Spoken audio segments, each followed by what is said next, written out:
Hi friends, இன்றைக்கி நீங்கள் இந்த வீடியோவில் என்ன பார்க்க போகிறீங்க அப்படின்னா, உங்களோட ஃபஸ்ட்டு சேலரியை எப்படிலாம் சேமித்து எப்படிலாம் இன்வெஸ்ட் பண்ணலாம் அப்படின்றத பற்றின இந்த வீடியோ தான். இதை பற்றின பார்ட் 1 வந்து நான் ஏற்கனவே அப்லோட் பண்ணியிருக்கேன் ஃப்ரெண்ட்ஸ். அதோட லிங்க் நான் இதோட டிஸ்கிரிப்ஷனில் கொடுக்குறேன், போய் செக் பண்ணி பாருங்கள். அதை பார்க்காதவங்க அதை பார்த்துட்டு வந்து இதை பாருங்கள், உங்களுக்கு ரொம்பவே யூஸ்ஃபுல்லாக இருக்கும். வாங்க வீடியோக்குள்ளே போகலாம். இந்த வீடியோட லாஸ்ட்டில் ஒரு இம்பார்ட்டண்ட்டான ஒரு இன்வெஸ்ட்மெண்ட்டை பற்றி சொல்லியிருக்கேன், அது உங்களுக்கு ரொம்பவே யூஸ்ஃபுல்லாக இருக்கும். அதனால் வீடியோ ஸ்கிப் பண்ணாமல் பாருங்கள் ஃப்ரெண்ட்ஸ். இப்போ அடுத்தது அந்த பார்ட் 1ஓட கண்டினியூஷனாக சொல்கிறேன். இது இன்னொரு இன்வெஸ்ட்மெண்ட்டு எல்ஐசி ஏன் சொல்கிறேன் அப்படின்னு பார்த்தீங்க அப்படின்னா, இதில் நீங்கள் ஏஜ் கம்மியாக இருக்கும்போது இன்வெஸ்ட் பண்ணுறப்ப அமௌண்ட்டும் கம்மியாக இருக்கும். லாங் டேர்முக்கு இன்வெஸ்ட் பண்ணுறப்ப உங்களுக்கு ரிட்டர்னும் அதிகமாக கிடைக்கும். அதை விட இதில் என்ன ஒரு ப்ளஸ் பாயிண்ட் அப்படின்னு பார்த்தீங்க அப்படின்னா, உங்களுக்கு இதில் லைஃப் கவரேஜ் இருக்குது. மற்ற இன்வெஸ்ட்மெண்ட்ல எல்லாம் நீங்கள் இன்வெஸ்ட் பண்ணிகிட்டே இருக்கிறப்ப தான் உங்களுக்கு ரிட்டர்ன் கிடைக்கும். இதில் நீங்கள் இன்வெஸ்ட் பண்ணி பண்ணுறப்போ உங்களுக்கு லைஃப் கவரேஜ் இருக்கிறதுனால உங்களை சார்ந்து இருக்கிறவங்களுக்கும் ரொம்பவே யூஸ்ஃபுல்லாக இருக்கும். இது நெகட்டிவாக எடுத்துக்க வேணாம். இதில் இந்த ப்ளஸ் பாயிண்ட்டும் உங்களுக்கு ஒரு நல்ல யூஸ்ஃபுல் தான், ஓகேவா? அதனால் எல்ஐசியில் நீங்கள் ரொம்ப பெரிய அமௌண்ட் இல்லைனாலும் ஒரு சின்ன அமௌண்ட் இன்வெஸ்ட் பண்ணுங்கள். உங்களுக்கு ஏஜ் கம்மியாக இருக்கிறதுனால நீங்கள் சின்ன அமௌண்ட்லேயே பெரிய கவரேஜுக்கு நீங்கள் வந்து இது பண்ணுற மாதிரி இருக்கும். எல்ஐசியில் என்னென்ன பிளான் இருக்குது, அதில் எப்படி எப்படிலாம் இன்வெஸ்ட் பண்ணால் உங்களுக்கு என்ன யூஸ்ஃபுல் அப்படின்றத பற்றின வீடியோ வேணும்னா கமெண்ட் பண்ணுங்கள் ஃப்ரெண்ட்ஸ். நான் இதை பற்றின ஃபுல் டீட்டெயில் வீடியோ உங்களுக்கு அப்லோட் பண்ணுறேன், ஓகேவா? நெக்ஸ்ட்டு என்ன அப்படின்னு பார்த்தீங்க அப்படின்னா, கோல்டு வந்து நீங்கள் பையனாக இருந்தாலும் சரி பொண்ணாக இருந்தாலும் சரி கோல்டில் இன்வெஸ்ட் பண்ணுறது உங்களுக்கு ரொம்பவே யூஸ்ஃபுல்லாக இருக்கும். பொண்ணுங்க மட்டும் தான் இன்வெஸ்ட் பண்ணணுமா அப்படின்னு கேட்டால் கண்டிப்பாக கிடையாது. பொண்ணுங்க அவங்களோட மேரேஜுக்கு, அவங்களோட ஃப்யூச்சருக்காக, அது மேரேஜுக்கு அப்படிங்கிறத விட அவங்களோட ஃப்யூச்சரில் அவங்களுக்கு ஒரு ஒரு நல்ல ஒரு இன்வெஸ்ட்மெண்ட்டான பர்பஸ்க்கு யூஸ் ஆகும். அதே மாதிரி பாய்ஸாக இருக்கீங்க அப்படின்னா, நீங்கள் வந்து ஃப்யூச்சரில் ஒரு பிஸ்னஸ் ஆரம்பிக்கணும் அப்படின்னு நினைக்கிறீங்கன்னா, கொஞ்சம் கொஞ்சமாக நீங்கள் கோல்டு காயின் சேர்த்து வச்சுட்டே இருப்போ உங்கள் பிஸ்னஸ் ஆரம்பிக்கணும் அப்படின்னு நினைக்கிறப்போ உங்களுக்கு இந்த ஃபண்டு வந்து உங்களுக்கு ரொம்பவே யூஸ்ஃபுல்லாக இருக்கும். நீங்கள் வாங்கி வச்சுருக்க கோல்டு காயினை இது பண்ணிவிட்டு விற்றுட்டு நீங்கள் அந்த காசை வந்து உங்களோட பிஸ்னஸ்க்கு போட்டுக்கலாம். இல்லைனா உங்களோட ஃப்யூச்சரில் ஒரு வீடு கட்டணும்னு நினைக்கிறீங்க அப்படின்னா, இப்போ கோல்டு காயின் வாங்குறீங்களா, அது ரேட் அதிகமாகிட்டே போகிறதுனால இது உங்களுக்கு இன்வெஸ்ட்மெண்ட் பர்பஸ் தான். கோல்டும் வந்து ஒரு இன்வெஸ்ட்மெண்ட் பர்பஸ் தான். இப்போ நீங்கள் அதே மாதிரி நீங்கள் சம்பாதிக்கிறீங்க அப்படிங்கிறப்ப இது ரொம்பவே முக்கியம் ஃப்ரெண்ட்ஸ். ஒரே இதில் கொண்டு நீங்கள் இன்வெஸ்ட் பண்ணவே கூடாது. கேர்ள்ஸாக இருந்தாலும் சரி, நீங்கள் வந்து சேர்க்குறீங்க, இப்போ சம்பளம் வாங்குறீங்க அப்படிங்கிறப்ப கோல்டு மட்டுமே நீங்கள் கொண்டு கட்டவே கூடாது. நீங்கள் வாங்குகிற சேலரியில் சின்ன அமௌண்ட்டாக இருந்தாலும் சரி, பெருசாக இருந்தாலும் சரி, 10,000 வந்து நீங்கள் உங்களால் சேமிக்க முடியும் அப்படின்னா அதை வந்து 5 இதில் நீங்கள் பிரித்து இன்வெஸ்ட் பண்ணுங்கள். எப்போதுமே 2000 பிரித்து இன்வெஸ்ட் பண்ணுறப்ப நீங்கள் இன்வெஸ்ட் பண்ணுற அசட்டில் ஒன்றோட ரேட்டு வந்து இதாகி உங்களுக்கு நல்ல ப்ராஃபிட் கிடச்சி, ஒன்று கம்மியானாலும் உங்களுக்கு வந்து 5 இதில் உங்களுக்கு நல்ல ஒரு ப்ராஃபிட் கிடைக்கும். ஒரே இதில் இன்வெஸ்ட் பண்ணுறப்ப நமக்கு அது வந்து ஒரு ட்ராபேக் மாதிரி தான். எப்போதுமே நீங்கள் சேவிங்ஸ் பண்ணுற காசை ஒரு மினிமம் ஒரு 3லேருந்து 5 இதில் பிரித்து இன்வெஸ்ட் பண்ணுறப்ப தான் உங்களுக்கு அது நல்ல ஒரு ஃப்யூச்சருக்கு யூஸ்ஃபுல்லாகவும் இருக்கும், ஒரு நல்ல இன்வெஸ்ட்மெண்ட் பிளானாகவும் இருக்கும், ஓகேவா? உங்களால் கோல்டு சிட்டு அது மாதிரி கட்ட முடியல அப்படின்னா, அந்த மாதிரி கட்ட விருப்பம் இல்லை அப்படின்னா, நீங்கள் ஒரு 2 மந்த்ஸ் 3 மந்த்ஸ்க்கு காசு சேர்த்து வச்சு கோல்டு காயின் வாங்குங்க. இப்போ 3 மந்த்ஸ்க்கு ஒன்ஸ் கோல்டு காயின் வாங்குறதுலாம் ரொம்ப ஈஸி தான். இப்போ நீங்கள் 10,000 சேலரி வாங்குறீங்க அப்படிங்கிறப்ப மந்த்லி ஒரு 2500 சேர்த்து வச்சுருந்து ஒரு 3 மந்த்ஸ்க்கு ஒன்ஸ் ஒரு 1 கிராம் கோல்டு காயின் அப்படி வாங்கினீங்கனாலே வருஷத்துக்கு ஒரு 4 கிராம் வாங்கிடுவீங்க.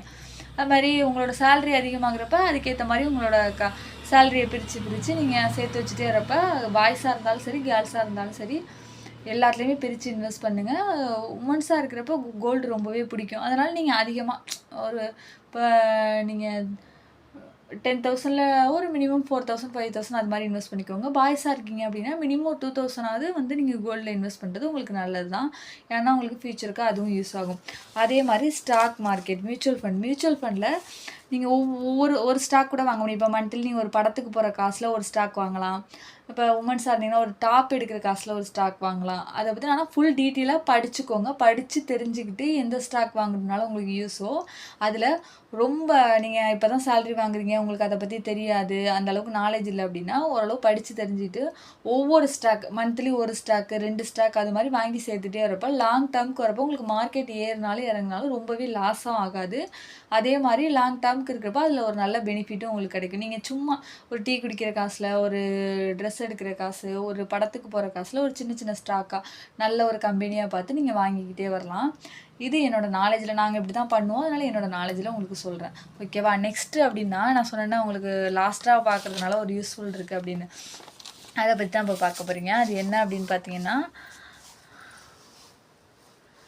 லேண்டு தான் ஃப்ரெண்ட்ஸு.